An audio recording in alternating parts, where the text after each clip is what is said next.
It's such a gift to be connected ecumenically across denominations. I get to be with your beloved pastor, my beloved colleague, Meredith, every week as we study the text together.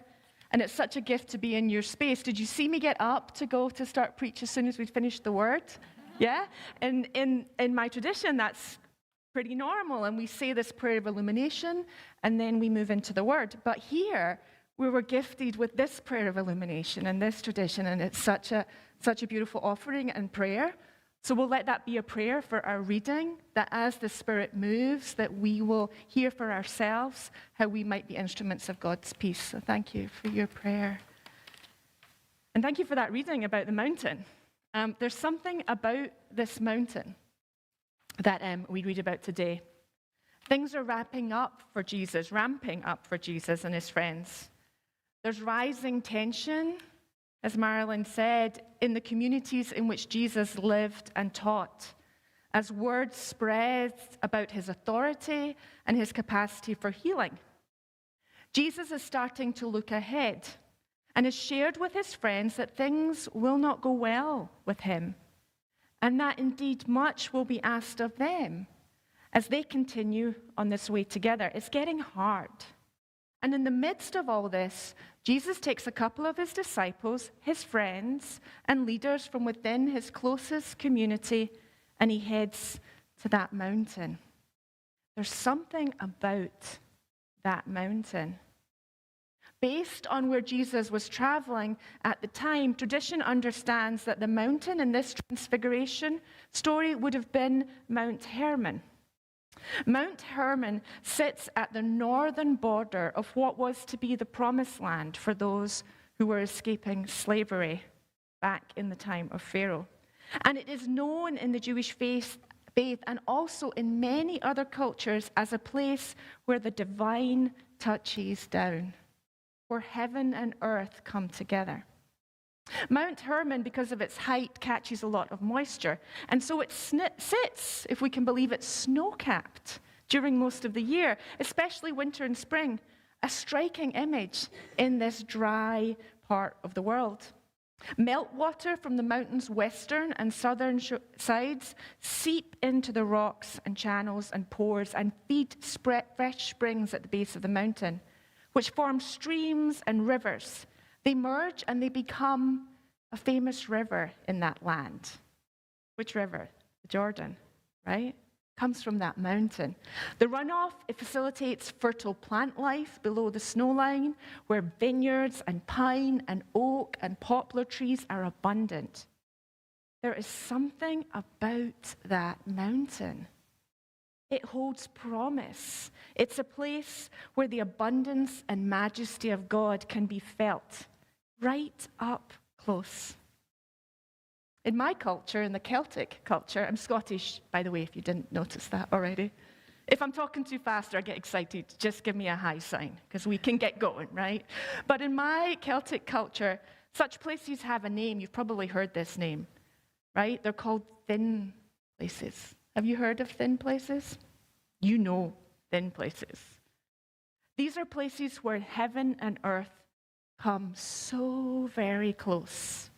I've known places like this, places I could go to remember just who I am and who God is. Places where the mystery and the majesty of the divine, they're right there. Places I can rely on to give me some perspective, to help me remember that there's something bigger that I belong to bring me back to that knowledge that we, all of us, well, we're made for love and peace. A love and peace that is majestic and mysterious beyond us, more than we can comprehend, terrifying at times, but that is for us and with us and in us. Thin places where it's just all so very close. Can you think of the thin places that you have witnessed in your life? The places you go to remember, to get close to this love that is for you and in you and all creation. One of my favorites was the cathedral ruins at St. Andrews in Scotland, if any of you have ever been there. It's this grand edifice that was raised by the church in the 12th century, intended to give glory to God, and a site of argument, division in the church over the correct way to worship. This grand edifice is now overcome by the elements. Grass where the courtyard used to be, towers crumbled where they used to hold up that grand 3-story roof, and old stones, old, ancient stones, eroded by the wind and the sea. I could feel God close in that place. Maybe it was the many faithful that had worshipped there over the centuries. Maybe it was the beauty of the cliffs and the sea and the feel of the wind. Oh, the wind on the east coast of Scotland. Oh, my goodness. Maybe it was seeing the power of nature, that power it has to overcome anything that humans can make. Perhaps you have witnessed such thin places. At its best, worship can be that place. Did you hear it in the organ this morning? At its best, worship can be that place here with these people in this tradition. And there are others too. Perhaps at those life transitions and events when the love and promise that holds us seems closer and more present than normal. In the presence of a new baby, that's a thin space. Or in the witnessing life promises being made between beloveds, or in the stepping into a new vocation, that thing that gives us joy and purpose in life, but can often require a lot of courage. Those are thin places. Or in the saying goodbye to someone dear to us. Elisha was in such a thin place, wasn't he? He could see, oh man, could he see that almighty, overwhelming power of God. So very close as he pursued and stepped into his vocation and as he faced the departure of one of his beloveds, Elijah. And Peter, James, and John, they're in a thin place too. On that mountain where others have gone before them to find God, away from the tensions, the confusions, the demands, the fear perhaps that they know in everyday life down below. Jesus takes them away and in that thin place shows them just how close God is to them, to us. God shows us how close God is in Jesus, who makes real for us in this life that love that we just can't fully comprehend, the love that will give everything for us, the love that promises to never let us go. Sometimes when we read this story, we give Peter a bit of a hard time, don't we? I've heard him kind of teased in the past. His suggestion of making booths, tent-like structures for these heavenly figures, it seems a little bit silly. But I can relate. Maybe you can too. Thin places can be lovely, but they can also be overwhelming, terrifying, and we don't know what to do, so we reach for the first thing we can think of to say or to do. Something that gives us some control over things, helps us feel that we have a useful response. Peter's response is inadequate, and it isn't really that useful to what is happening. But God doesn't rebuke Peter. Jesus doesn't tell him at this instance to get behind him.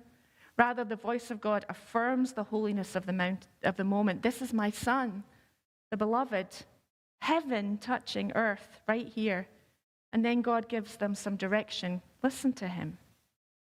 Peter is not rebuked. Instead, he and his friends are redirected by Jesus off that mountain and back into everyday life. Everyday life, which Jesus will reveal to us, is filled with its own kind of thin places. At the beginning of January, a friend of mine invited me to go to Riverton Park United Methodist Church with him, the sister church of yours. He and some others had been showing up and building relationships with some migrants who were staying there. You may have heard of this migrant camp and the work of Riverton Park to provide a safe place for those forced to leave their homes.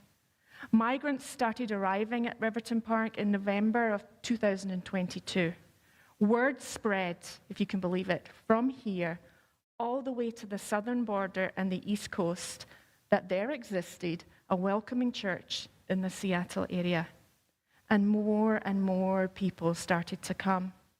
That's how scant the resources are for people and how difficult it is to find a welcome if you're a migrant or an immigrant. in this country. Folks will travel to the very northwest corner of the country on the basis of news that there's a church who will offer you some help.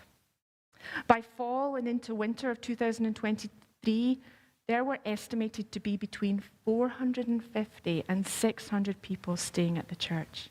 Have any of you been to Riverton Park? It's a small church with quite a bit of space outside, but 450 to 600 people. These are folks who are fleeing war and violence and scarcity in their own home countries. They're primarily from Venezuela, Congo, and Angola. The vast majority are here as part of the asylum-seeking process. They're going through the process. Most, including families with children, were sleeping outside in tents and relying on the tireless work of Pastor Jan, her staff and volunteers to bring food, provide rides, and help navigate new and confusing systems and cultures. My friend and a group he gives his time to invited me and some others into a thin place. They were working and inviting others just to be present, to come be present and to listen and to sit with the story of these other beloveds. It can get a little uncomfortable and overwhelming when we do that. We might have to face our own privilege where it exists, or we might start to notice and to feel the vulnerabilities that we share with others who are suffering. As we sit and take time in those spaces with other stories, we usually feel that deep sense that life shouldn't be like this. A bone-deep knowledge that all people, all creatures are born for dignity and for peace. And we often feel a call to respond, to do something, to give ourselves to others for the sake of justice and peace. I know that you do that here. These are thin places, sitting with these others who know something about suffering. It's a place where the unfathomable, unquenchable love of God who made us all for loving flourishing comes close to our reality. And we get a deep sense of how we as a world are missing the mark in terms of how we live together. Now here's the thing, when we sit in these spaces, we can be tempted sometimes to act a bit like Peter. Out of our discomfort, our sense of overwhelm, or the idea that we know just the right thing to do, we sometimes jump in and take charge, offer our own solutions. Jesus led his disciples into spaces like this where folks were suffering. He came right off that mountain and he met those who had been left out, who were looked at as less than, and he moved to bring them back into community and reconcile us to each other. But even he was curious. Even he asked a lot of questions. He asked people, what do they really want? And he listened to the answers. He made space for the other stories, and he warned his followers that they must do the same. He explains on either side of this trip to the mountain that his followers must not act or think like they are greater or have more power than the other, that they somehow know all the right answers and can compose their ideas, but instead he asks us to take our lead from those we tend to think of as weaker or in need of help. When I got the chance to visit with these folks at Riverton Park, many of the migrants had been there for about a year. Conditions at the camp were getting worse and worse. A church with a small staff and few resources can only host 600 people for so long. The winter weather was upon us, and temperatures were forecast in the week that I went to get below zero. At this point, faced with such life-threatening conditions, and with the support of community organizers and the church, the migrants themselves began to raise their voices. Community came around them to help them organize and build community so that they might develop their trust, their sense of their own voices, and call to speak out. Something they hadn't done up until that point. These organizers, the group my friend worked with and others, responded to the migrants when they expressed a desire to talk to decision makers themselves. By helping them get to city council and calling press conferences, the press showed up. These folks, this group, stood with them as they shared their stories, interpreted for them in their conversations, or when needed, they stood in front of them to offer security when the migrants felt unsure or afraid because they had more power. In all of the migrants' voices, in all of this, the migrants' voices started to be heard. We need more stable housing, they said. We can't focus on organizing ourselves and working for what we need when we're constantly thinking about how to find a safe place to sleep. Hotels are a huge waste of money, they said. We need houses, places with more stability. And hotels keep us in a precarious position. We want to work, help ourselves, but we need permits to do so. We need lawyers to help with our immigration cases and conversations with lawmakers to advocate for ourselves and all migrants. We need healthcare and dentists. And it was as room was made for the leadership of the migrants themselves that finally, after over a year, things actually began to happen. They raised enough money to pay for some Airbnbs. Some have gone to live in family homes. They are talking to King County and lobbying the state. They're raising up the way our systems are broken. They're raising up the factors that drove them here in the first place and how we as a country contribute to these and where our responsibilities lie to make things more just and humane. Things are still precarious. They only have housing for 1 month and we need to raise more money so that they can have some stability and focus on organizing. But it is astonishing to see what can happen, how we can move forward with hope towards peace and justice when we look for the thin places amongst us, when we go to be with those who are suffering and we enter into these places and offer ourselves with curiosity and courage. Ready to feel uncomfortable, maybe a little overwhelmed, ready to take the lead from those who know a little bit more about their own situation. I like to think that Jesus knew that his friends would need the strength that vision on the mountain would give them. He knew there were other thin places they needed to learn to enter into if the kingdom is really to come near. So he tells them, keep it to yourselves for now. Not to make the experience on the mountain the focus of things, but I think he knew that as leaders who would go on after he was gone, that they would need it to help them follow in his way and help them teach others how to move into those more everyday thin places. So I wonder, beloved, where are your mountains? Where do you go? What do you need to get a deep sense of God's presence and abiding love for you and for all creation? Where do you go to sense the power and the mystery of the God who touched earth for you and has promised to never let you go? Spend time there. Keep spending time there and remember how immense the mystery of God is and how secure you are in God's love. And then as you are able, maybe keep doing it. I'm sure many of you are doing it already. Move with curiosity and courage into the everyday thin places of our lives. The places where others have something to teach about where we miss the mark in terms of living well together. And beloved, resist the temptation to do the first thing that comes to mind, but instead let yourself be led by the stories, the gifts, the knowledge, and the hope you find in the other.